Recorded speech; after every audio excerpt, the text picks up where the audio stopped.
So welcome. Thank you for joining today.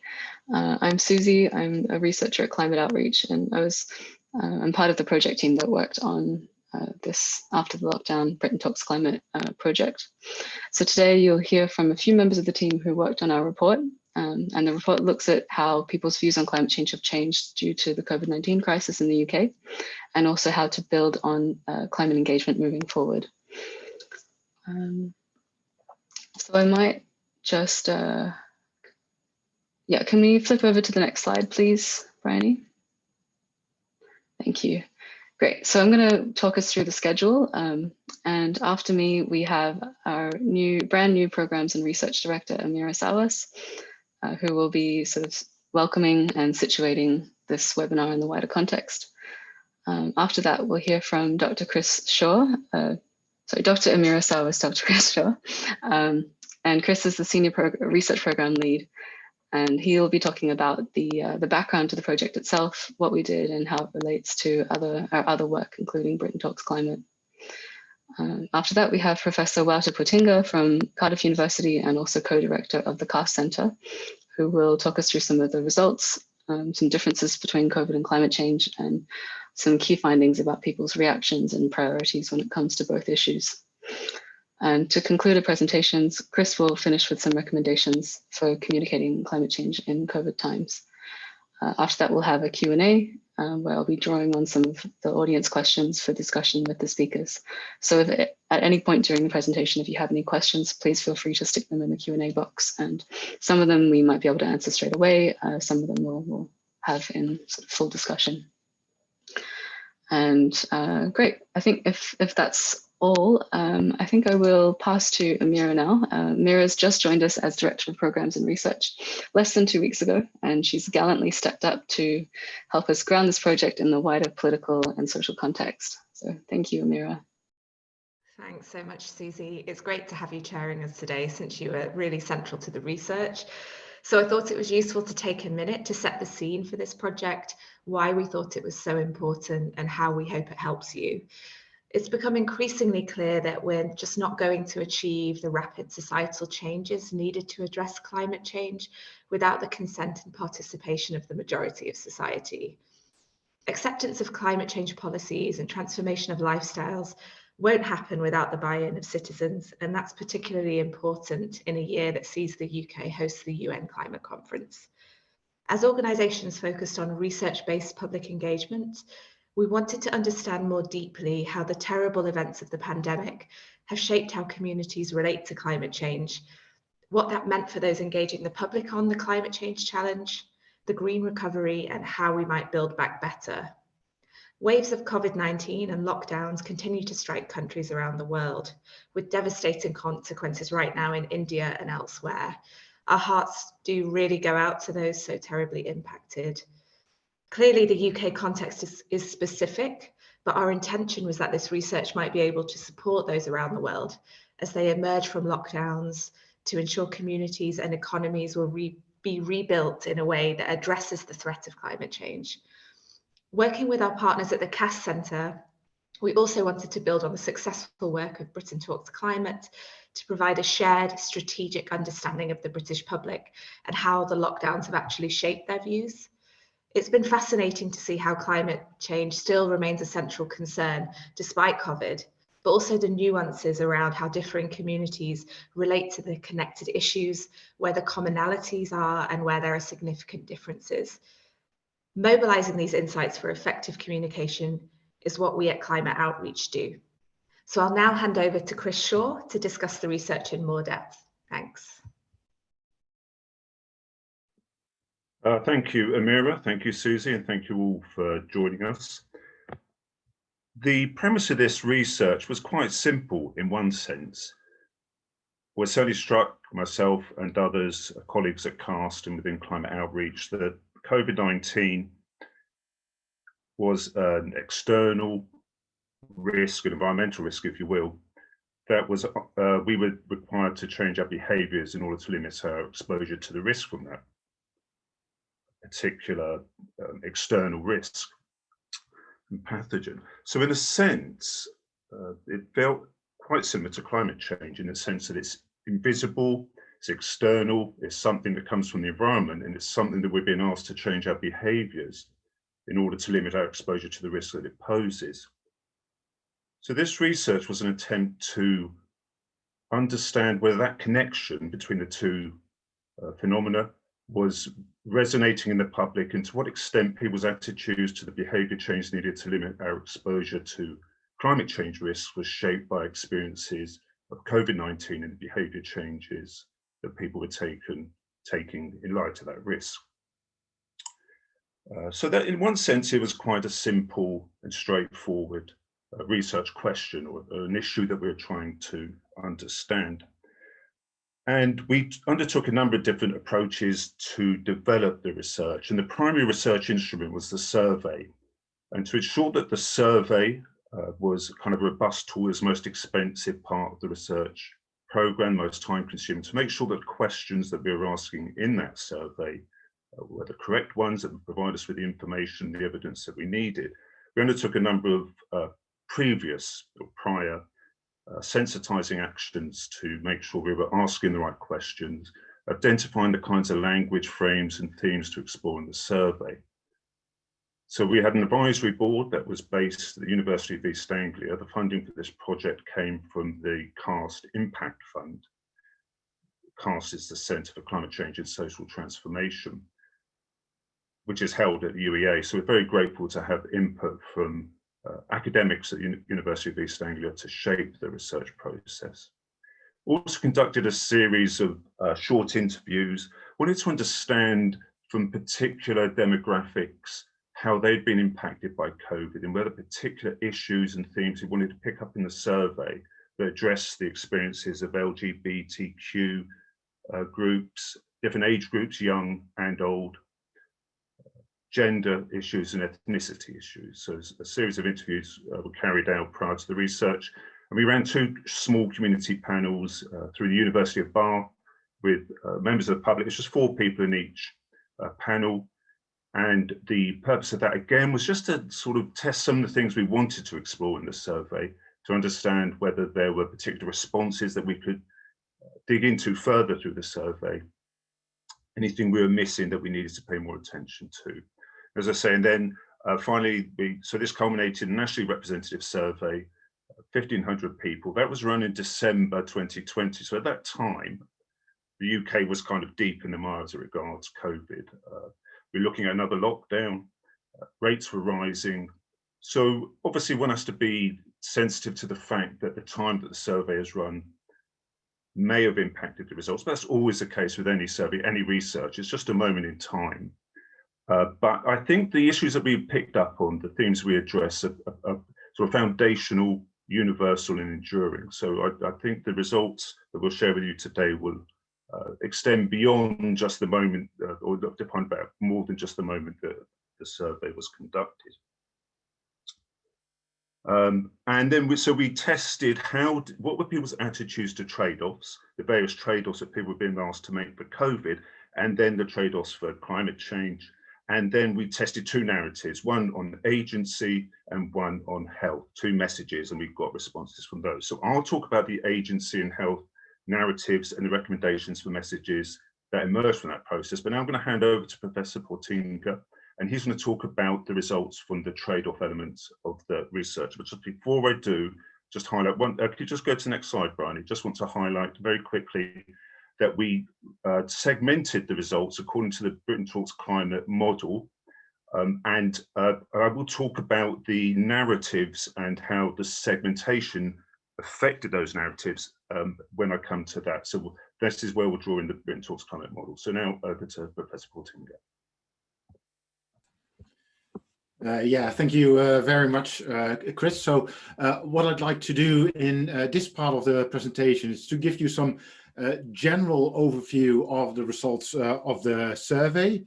So as already mentioned by Chris, so the aim of the projects was to find out what lessons we can learn from the COVID-19 crisis, and then in terms of what that means for climate policy and climate change.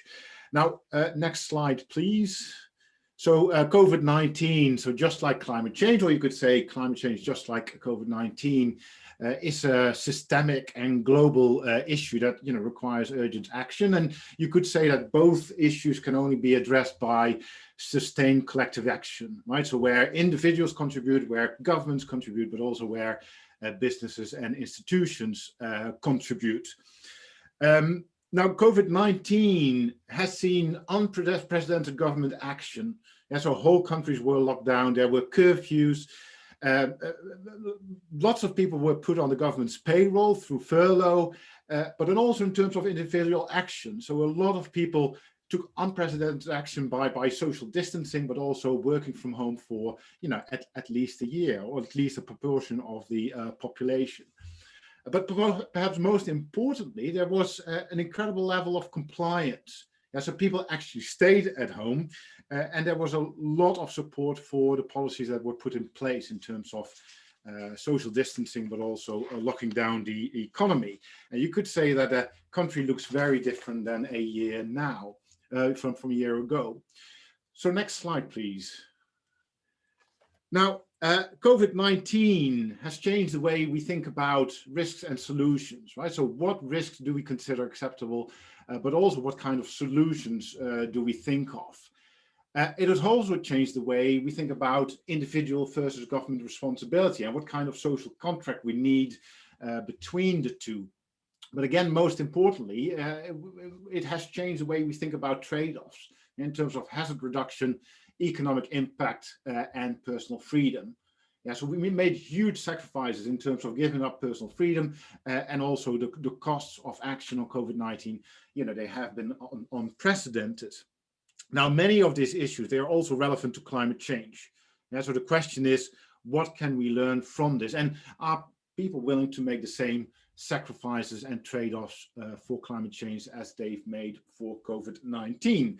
But also, what similarities are there, or what differences are there between climate change and COVID-19? So that is what we try to find out in this survey, and then what implication it has for climate policy. So next slide, please.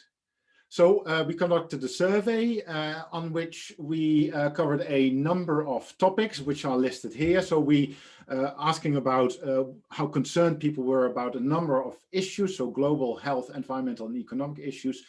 We were asking questions about personal and government responsibility, so whether people felt personally responsible to deal with the two issues, but also to what extent they thought the government was responsible for taking action on the two issues.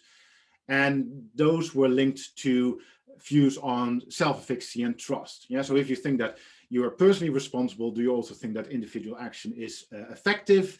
And if you think that the government is responsible, well, do you trust them to take effective action? Now, we also asked a number of questions about trade-offs and policy support, but I'll say a little bit more about that later on. So next slide, please.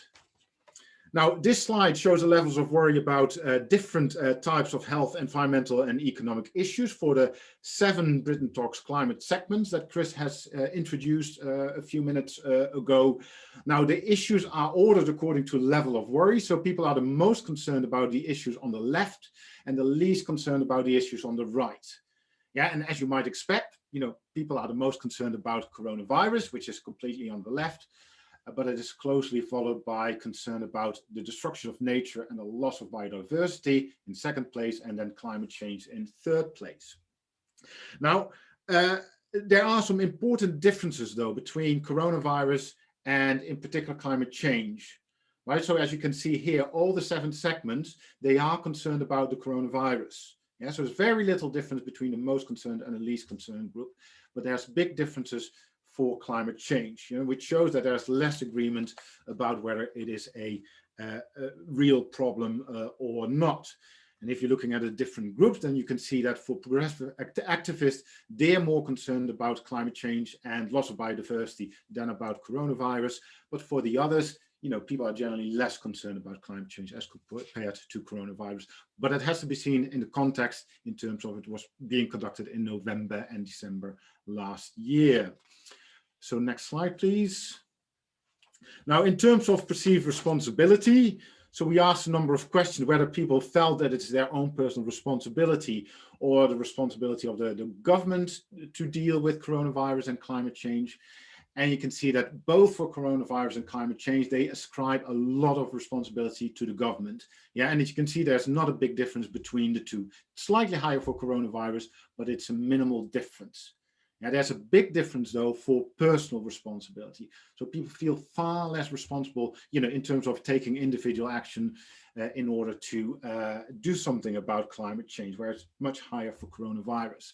Having said that, also for climate change, it's still on the positive side, right? So it's still above the scale midpoint, but there's a big difference there. So next slide, please. Now, if we link that to self-efficacy and trust, or more correctly, outcome efficacy and trust. So do people feel that their own personal action is efficacious, and do they trust the government to take action? Now, again, there's not a big difference in terms of coronavirus and climate change in relation to the government. So trust, you could say, is relatively low. You could say a middling level of trust. And it's even slightly higher for climate change than coronavirus. And that may be a reflection of, how the crisis was handled last year.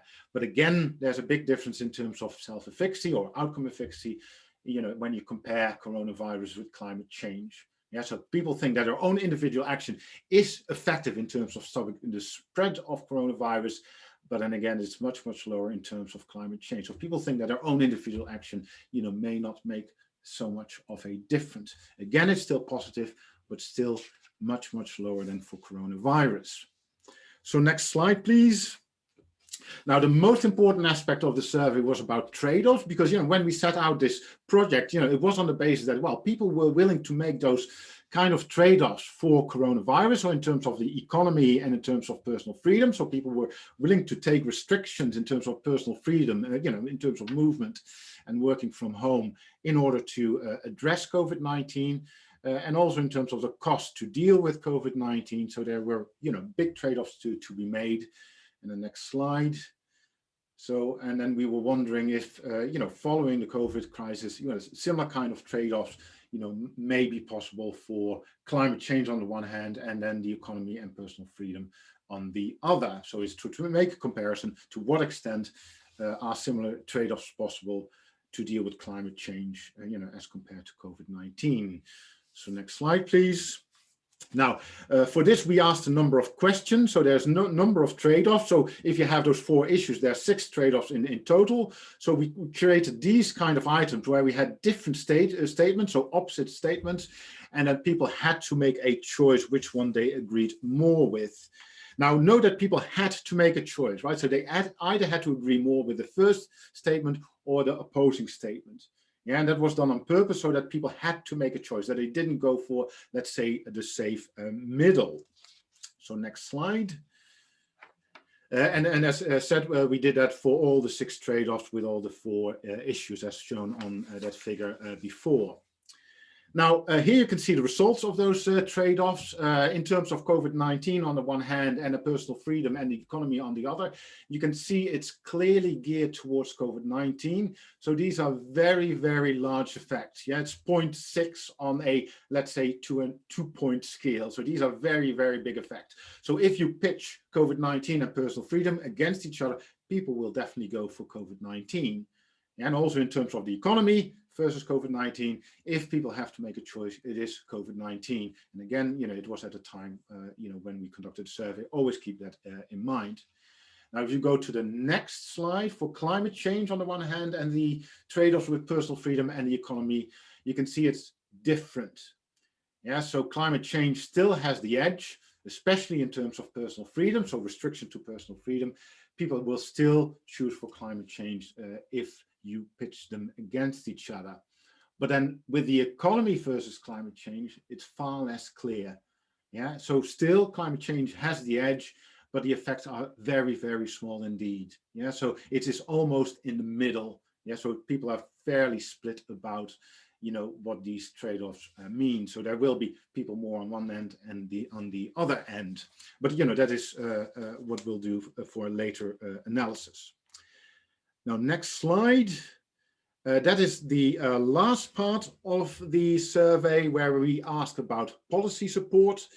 The different types are listed here. So it was about information provision financial measures, so subsidies and incentives and fines, and then also limiting individual activity or limiting activity through regulation. So there's different types of measures we were interested in. And then we also made a distinction between policies aimed at individuals and policies aimed at businesses. And you can see the way we phrase them, you can see on this slide. Now, we try to keep the wording as similar as possible for coronavirus and for climate change, so that we could make a comparison between the two. And the next slide. So here you can see the results. So you have limiting activity, fining, financial support, information, and then for climate change and coronavirus, as well as for individuals versus businesses. Now, there's a lot in this slide, but I'd like to point towards two things. So the first thing is that people agree with providing information to both individuals and businesses, and also for climate change and coronavirus. Yeah, there's hardly any distinction between them. So people agree with them, people support them, and it doesn't matter what it is for. Now, you can say that information profession is fairly inoffensive, it's non-coercive, and also the question is whether that is effective or not, but people support that kind of policies. Now, the other thing I would like you to point towards is the lowest level of support, which is for limiting individual activity and fining individuals who do not uphold regulation. Now, you can see that people are willing to support that for coronavirus, but not for climate change. Yeah, so people are happy to support these measures when it's about controlling the virus, but then when it's about climate change, it really drops in support. So that you can see that here on the left. And then the next slide is the last one, I think. Yeah, that's the conclusion. Now, COVID-19, of course, is a top concern, as you might expect, but concern about climate change remains high, right? So it is basically third closely after coronavirus and loss of biodiversity. And this is consistent with what we found in other research. Yeah, so we do not find this support for this idea of a finite pool of worry. Yeah, that concern about coronavirus pushes to the side concern about those other issues like climate change. You know, so it did remain high throughout the course of the pandemic. Now, the main difference between COVID-19 and climate change relates to individual action. Yeah, and this is about personal responsibility. So people feel less personally responsible. They also think that individual action is less efficacious for climate change than in relation to coronavirus. And also when you have policies that target individual action, you can see that support is much, much lower than for other types of action. And then finally, well, there's a lower willingness to make trade-offs with the economy and personal freedom in relation to climate change. So, you know, people are still, you know, edging towards climate change, but, you know, not to the same level as COVID-19. And that also, you know, limits, let's say, what can be done in terms of climate policy. So that's it for me. So thanks very much.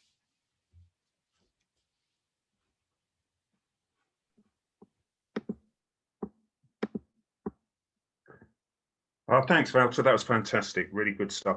I think maybe a couple of the slides at the bottom of the axes were cut off. Apologies. We will be sharing the slides after the webinar, so you can take a look at those. So I'm going to talk through now for 10 or 15 minutes, 8 recommendations for climate change communication that have emerged both from the results that Wouter's just spoken to, and then this some additional testing we did in the survey against 2 narratives.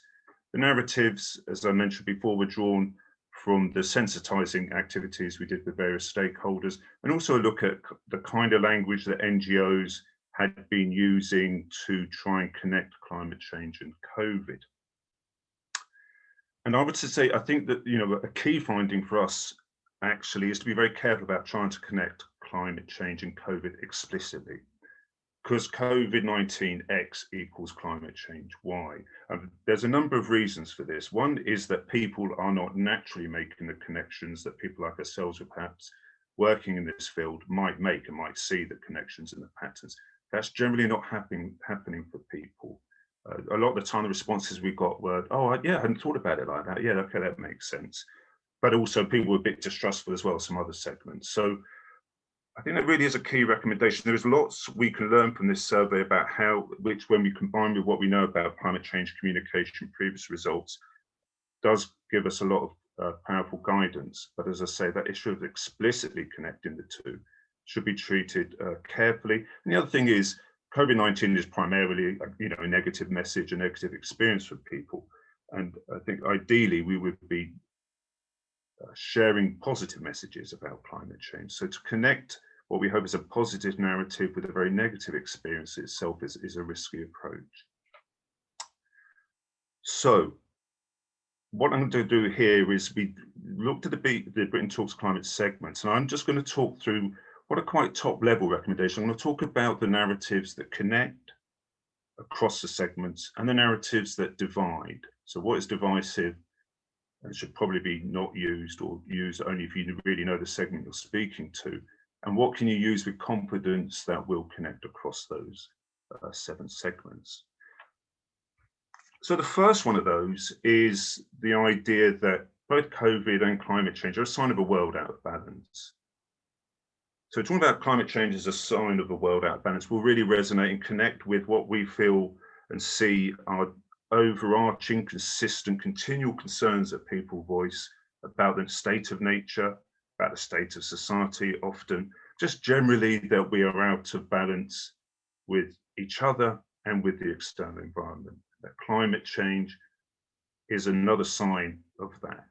And so the opportunity here is to talk about climate policy in ways that seek to address this issue of a world out of balance. By dealing with climate change, we address some of this imbalance. We bring ourselves, we bring society, we bring people back into balance with each other and with the external world.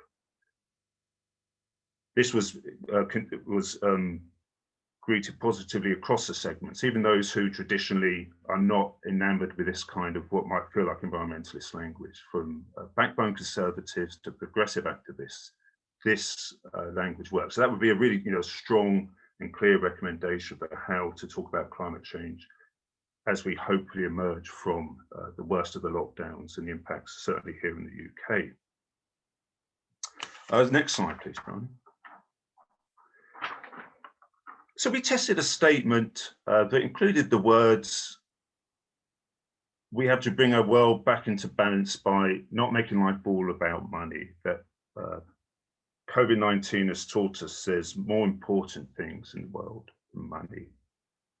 And for some people this worked, but for others, overall, this was quite a divisive statement to make. But nonetheless, I see it in some of the NGO narratives, some of the campaigner narratives, that somehow COVID-19 has taught us how we can be better people and how we can look beyond just those material concerns. But that was not a well-received message across the segments. Concerns about work, about economy, about the quotidian, practical, day-to-day issues, challenges, and dreams and joys that people have in their lives should be to the fore of climate change communication. And talking about climate policy should not be talking to these abstract matters, but to these real, concrete, everyday, matter-of-fact issues that people are negotiating. So they want climate policies that address this world out of balance, that help build security, economic security, security in all its formats. They don't want anything that feels like it's going to challenge that, feels new, unknown, unusual, and threatening. Next slide, please. So this is a typical comment from some of the segments who you might expect would be less enamored with this kind of narrative. This is just an example, but we saw this a lot. This idea that somehow to think that we can live without money, that we can somehow live on the fruit of our good labours and our moral actions, did not resonate across the board, and reinforces, I think, the sense that climate change is just a hobby for the most privileged and well off. So would recommend connecting with the real, connecting with the abstract, the concrete, and avoiding the more abstract, idealistic language that has been circulating a bit. Next slide, please. What we have seen is when we, in the statements that we tested, people responded positively, and heard this in the other sort of the community panels, etc., that show COVID-19 assurance that ordinary people working together, following the guidance, etc., can make a difference. That actually is about ordinary people, not necessarily about experts, but about just decent people doing the right thing, respecting each other, getting on with their lives. So that kind of sense of, yeah, we do have the power, that the agency needed to make a difference, has been kind of brought to the fore a bit by COVID-19, as we saw in Wouter's results. And what I want to suggest is that actually we can build on that, because people aren't making those connections. Nonetheless, there is something we can build on there for climate communication, that it's not just about waiting for the governments to take action, but actually it's governments and people working together that bring about the positive results. The recommendation is we can build on these experiences to stress individual agency, and that it's not just about systemic change or individual change, but the combination of the both is what's needed to bring about change. Next slide, please.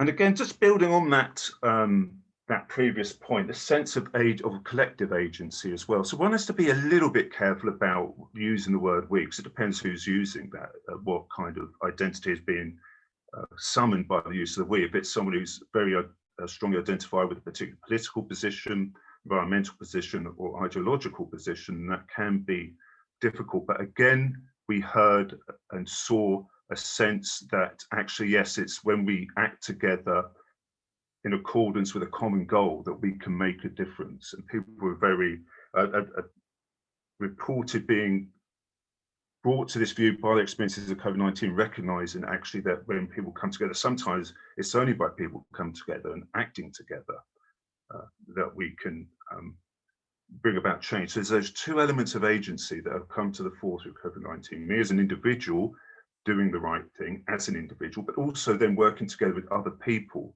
to ensure bring about that change and build that momentum for change. Next slide, please. One of the key things, and Wouter picked up on this, we all saw that one of the core elements of the coverage and response to COVID-19 was the repeated messages about the actions that people need to take to make a difference, to reduce their exposure to risk, to reduce other people's exposure to risk. And we're lacking that from climate change at the moment. We know that actually levels of understanding about what actions will have the most impact on climate change, or the person's emissions or contribution to climate change, are remarkably low. And in our conversations, often the discussion will get diverted to talk of how awful plastics are, which they are, but this is not really the spontaneous connection with the things around transport, energy use, diet, that we know are the most impactful behaviours. We have a lot of work to do on building that climate literacy. And the climate outreach, we've always stressed the importance of values, and that's because the evidence is clear from the social sciences. The way, what really primarily determines people's responses to climate policies and other types of policy is their attitudes, is around values, is around identity, etc. But there's also an important role for knowledge, and that needs to come more to the fore as we move out of the lockdowns, as we move into a period of increased ambition on climate change, which will impact on people's lives. Recognizing what the actions are that people can take and why they've been asked to take those actions is an important missing part of the climate communication piece at the moment. So again, using examples where people have worked, building on previous points, using examples where people have worked collectively to bring about change, especially with climate change and climate policy, would be really powerful to build on the sense of the experiences that people have had from the COVID-19 and the attendant lockdowns. Next slide, please, Brian. And again, this is about, well, what is it to ask people to make changes to their lives to bring about change in 2050, to bring about net zero, to bring about 1.5C world is very difficult ask for people. This isn't new about the need to stress the co-benefits of climate action, but what we have heard in the surveys, in the responses to the statements that we tested, is the continuing importance of connecting the action on climate change with the things that matter for people. And as the survey results that Wouter talked about showed, concern for the environment, state of the natural world, biodiversity, things that people can see and feel on a daily basis remain very important to people despite the impact of COVID and the lockdown. So it's important that we continue to focus on those co-benefits in our climate change communication. Next slide, please, Brian. So when we tested messages, for example, the lockdown brought about an almost overnight improvement in air quality. This transformation has shown us all the value of a clean and healthy environment. Again, there was a lot of positive response for this. You would expect this kind of response from a progressive activist, but across the board, this was resonated strongly. This desire, coming back to that point about balance, sense that the world itself, the natural environment itself is under attack, is deteriorating. Climate change is a part of that. And so actions been asked to take on behalf of climate change that can speak to that immediate concern rather than to primarily focus on net zero and distant goals are as important as ever, if not even more important, given people's reconnection almost with nature and the benefits of a clean and quieter natural world. Next slide, please. So as I said, values still matter to people. It's still about rooting communication in values. There are some communication strategies that work across a piece, but some are divisive. Are really like provocations in a way. They say, well, you've got to change what you're doing now immediately for this quite indistinct goal. And an example of that is the term climate emergency, which is, well, certainly pre-COVID was coming into the common currency of conversation. Increasingly, governments, local authorities, internationally, this was the phrase, this was the clarion call for climate change. But when we tested that, the response was not universally positive. Brian, next slide, please. So Disengage traditionalists, these are people who are very difficult to reach on climate change traditionally. The point being that if we bring in this kind of language, just going to alienate those groups even further when we really haven't got the time, and when the demands of people are becoming ever more pressing around climate change. The policies are landing in people's homes, on the street, in their lives, and it's important that the message, the language we're using does not alienate people from what are already challenging transformations that are underfoot and that are being asked of them. And next slide, please, Brian. And they've just come to the end of the final recommendation. What we saw, again, with the testing is sense that COVID-19 has affected the world. We're all in it together, and we see this at the moment with the vaccine debate, that there is no one country can be safe unless everyone's safe. Unless everyone's vaccinated, no one's safe. That the virus is still circulating, the risk is out there, the threat is out there. And there was a wide recognition of this fact in the testing of the statements. People recognise this is a global thing, that we have to act in coordination. And even back in December, people were seeing this as the vaccines were still very emergent and embryonic. And we have COP26 coming up this year in Glasgow. Hopefully it's still happening this year in November. We hear a lot of noises from the government about being more ambitious, about taking a leadership role on climate change. And we would suggest that there is a lot of appetite, and there's a lot of benefit to be made, to be achieved by talking about the UK, not as going it alone on climate change, but taking a strong leadership role as part of a global effort to rescue us from the growing threat of climate change. Next slide, please, Brian. Again, Loyal Nationals, the Loyal Nationals are a group that are report high levels of concern about climate change, but build their voice, their perspective is not being heard. They're for us, a very key audience to be worked as we continue with the Britain Talks climate work. It'll be a key segment. We've got some work coming up around COP26 messaging and just transition, focused on this segment. They're key to success. And even here, we've got this recognition that, yeah, we're all in this together. This isn't about one country doing it on its own. It's about working together, because unless all countries are safe, all people are safe from the risk of climate change, no one's safe. So again, a recommendation is that we can build on this in the year of COP26 in the UK to demonstrate leadership in the UK and take a leading role on climate change action. Next slide, please, Barney. Yeah, so this is it. So I think this is the key. I would say, if you're looking at that one message you could use with confidence in a post-lockdown UK, climate policy as the means, the route by which we will address the imbalances that people sense in the world, as I say, between each other, between ourselves and the natural environment. But if you're going into some of those more specific messaging around perhaps more value-laden messaging, but it's important to know who it is you're speaking to about that. COVID and climate are not naturally connected in people's minds. It'd be a mistake to assume that it is, and so be very careful if you are making explicit connections between the two, because one is very negative, COVID-19, and we hope we can tell a positive story about climate policy. And repeating that message, those learnings that we've gone through and they're in the report can inform our messaging around climate change, but be careful about making those explicit connections. Okay, that's it from me. Thanks very much. Great, thank you. Thanks, Chris, and thanks, Wouter, for your great presentations. And thanks everyone for your engagement. We've tried to address some of the questions in Q&A already, and there are a couple that I wanted to bring up right now. And I think I might give Chris a little bit of a break as he was just presenting.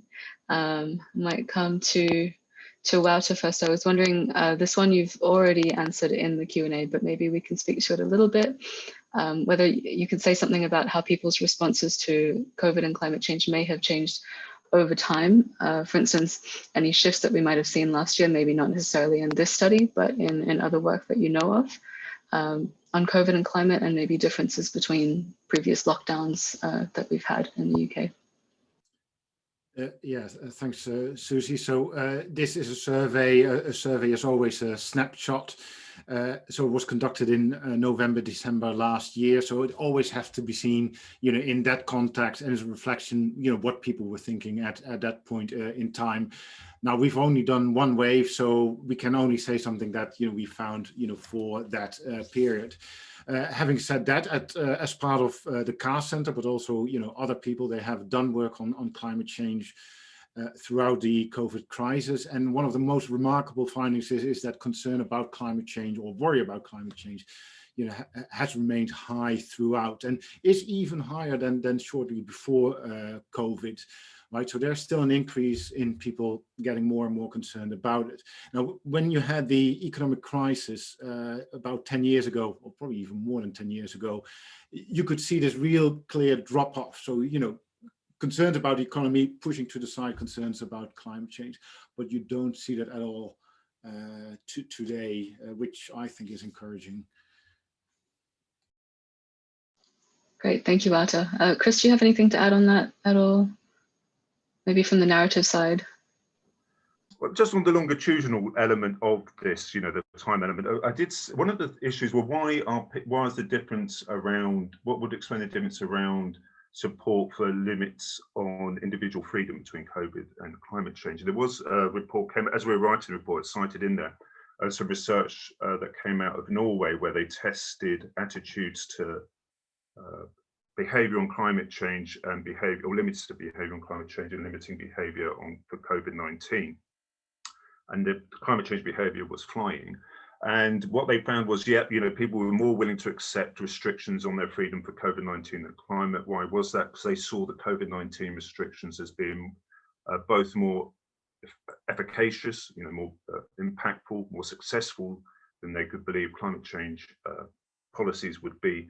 And B, they saw COVID-19 behavior limiting policies as short-lived, whereas the fear was that climate change, whatever limit was being imposed on people's freedom or choice, would continue for some indeterminate time into the future. So it's not quite what the question was, but I thought it's an opportunity just to share that insight from some other recent research.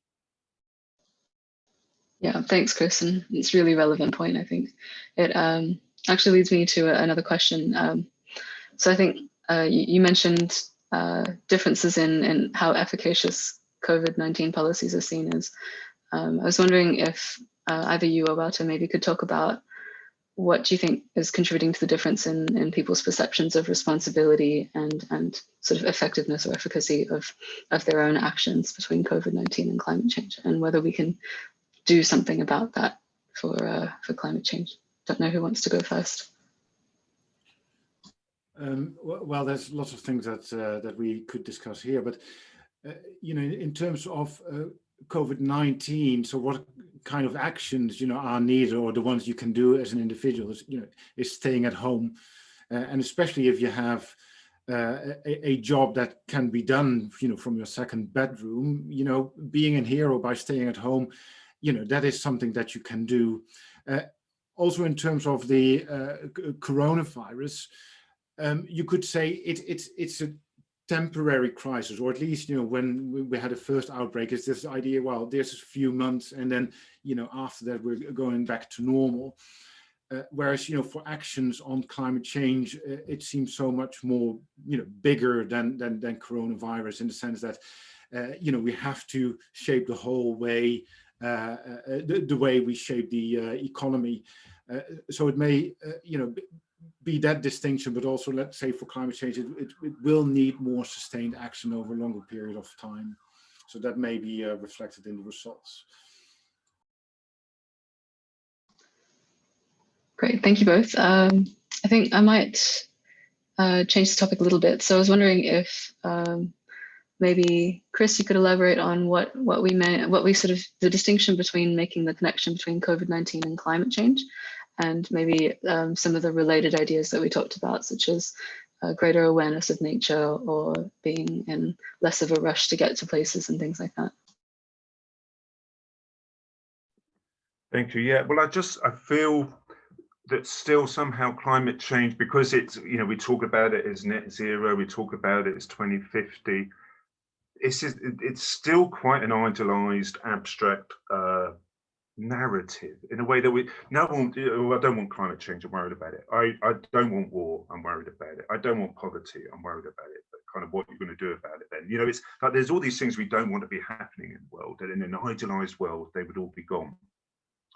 In the meantime, I've got to go to work, I've got to raise my kids, I've got to clean the house, so there's other things I want to do. And I think where the narratives that seek to slow down action on climate change are successful, so very embodied, they're very real, they're very immediate. We know this issue about psychological distancing in climate change, where people will cling on to the idea it's not a problem now, it's not a problem for me, so I can carry on. There's been a recent furore about Biden apparently saying, well, I'm going to limit the amount of meat you can eat in the US, and someone replied, get out of my kitchen, Biden. You know, so what is that? Well, that's really immediate. That's my kitchen, you know, that's my space, I've got control, and some unknown is coming in and telling me what to do. And I think that is kind of, this is what I was talking about with the messaging, right? When we're talking about climate change, what the stressing of co-benefits, the stressing of material concerns, and how climate change can speak to those. Now, this is, you know, most of my work, I've done a lot of work on how to engage people with net zero 20, the actual risks that we're trying to avoid on climate change, which is very low awareness of at the moment. And it remains a challenge.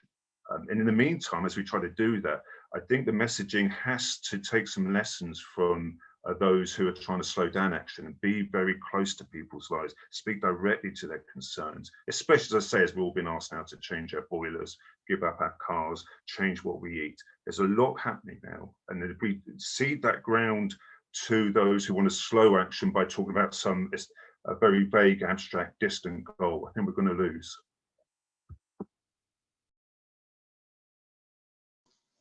Thank you, Chris. Anything to add? Anyone? No? Okay, great. I'm going to move on to another question that we've had. So I was wondering, I'm going to open this up to anyone. what are the sort of considerations that we made for the intersections of climate change and social and racial justice? And so some of previous work, including ours, has looked at whether climate change is seen as a predominantly white and middle class issue. And BTC kind of Britain Talks Climate also looked at this a little bit as well. I was wondering whether someone wanted to say anything on that issue in terms of this project, maybe Chris?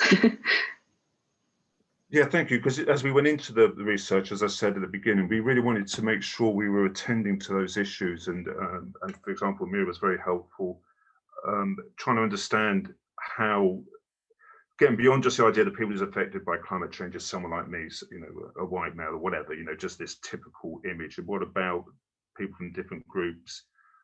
And how do we account for that in the messaging and the research that we did? And I was talking a bit about COVID primarily, and then trying to connect with climate change. As we saw in Wouter's slide, actually, well, that was talking about the BTC segments, but I think across the piece, it was difficult to pass the differences, as in PAR, SE, unravel, kind of reveal the differences in how those different perspectives were shaping attitudes to COVID and climate and the connection between the two. I could see how, I could hear very clearly how it was impacting on people's, some people, the access to healthcare was lost, and that really impacted on some marginalized groups very badly.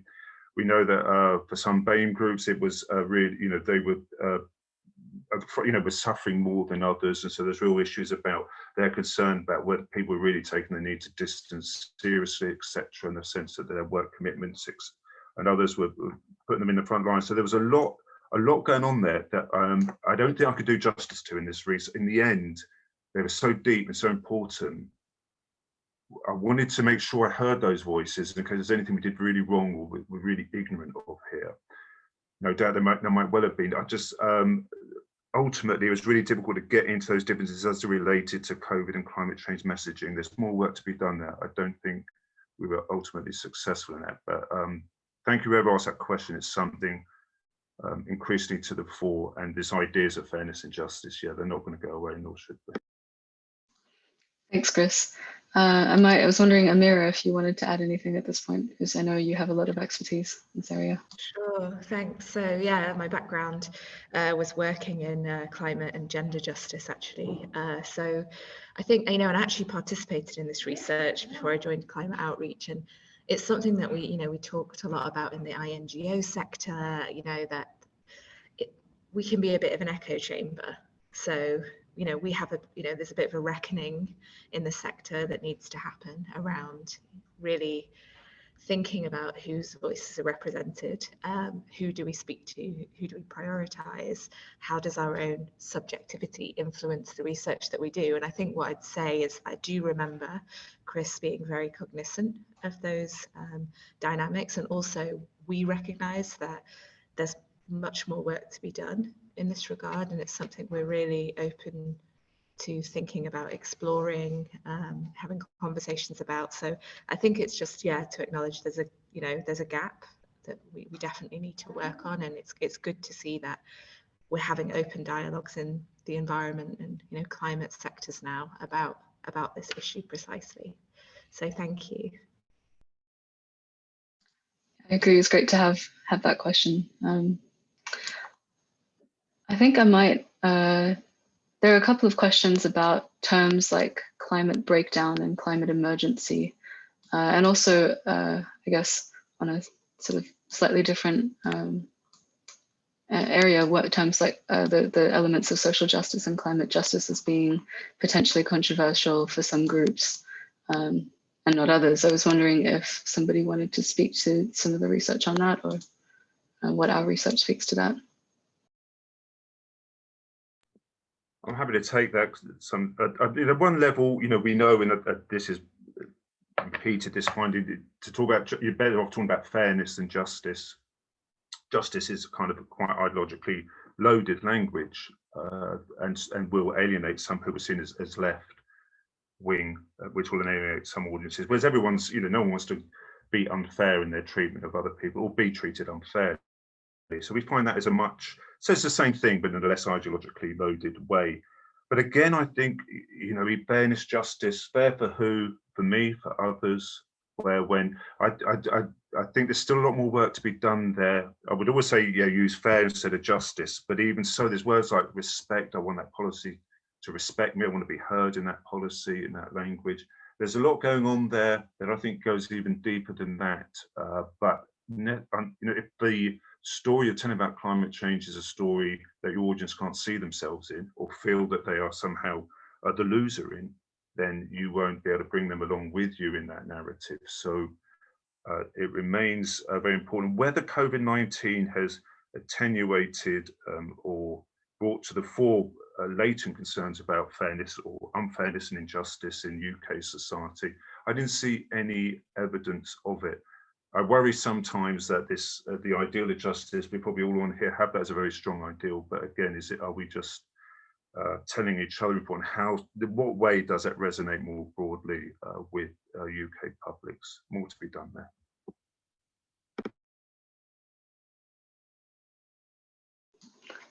All right, thank you, Chris.